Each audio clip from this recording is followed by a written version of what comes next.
Now let's look at the interest coverage ratio, another real good ratio. It can get a little wacky as far as understanding it, so bear with me a little bit on this part. But the interest coverage ratio, in a nutshell, is looking at how is my firm, the company I'm looking to invest in, are they able to make their payments? Are they able to make their interest payments on their debt that they're carrying? Thus, it's in the debt ratio bucket as far as these different ratios that we have out there, like debt to equity would be in the debt ratio bucket. And if you got maybe a higher debt to equity ratio company, you might be thinking, ooh, that might be a little risky. I wonder if they're able to make their payments. How are they doing making their payments? Well, the interest coverage ratio is right there for you to help you out with that, answer that question. So it comes off the income statement, and you're looking at your coverage ratio, or your interest coverage ratio is calculated by looking at your EBIT divided by interest expense, right? And so you're thinking, oh, what's an EBIT? Come on, what's an EBIT?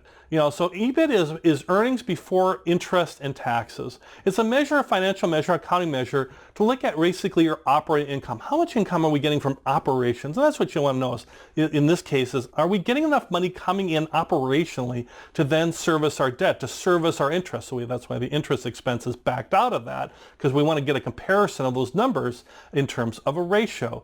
This also can be known as the times interest earn ratio. So if you ever see TIE ratios or times interest earn or ICR or interest coverage ratio, essentially they are the same thing. So they measure really the same thing. And how well can a company meet its interest payment obligations, right? If I can pay my interest, if I can pay my debt, then I can keep going and continue to earn more money and all that. Just like you might own a home or a car where you're paying regular monthly payments. It's the same thing. Interest coverage ratio is looking at those regular payments of interest, and can a company, service that debt, and are they making their payments? So maybe they have a large debt to equity ratio, but they're having enough operating income coming in that they have no problem paying their debt, and they're able to use that borrowed money to fuel this fast growth. Heck, that might be a great thing, particularly for a growth company. So any company that has a debt or an interest coverage ratio that's lower than 1 or 1.0, that's usually a sign of trouble, right? You want that operating income to be bigger than that interest expense, in terms of a ratio. So you want that to be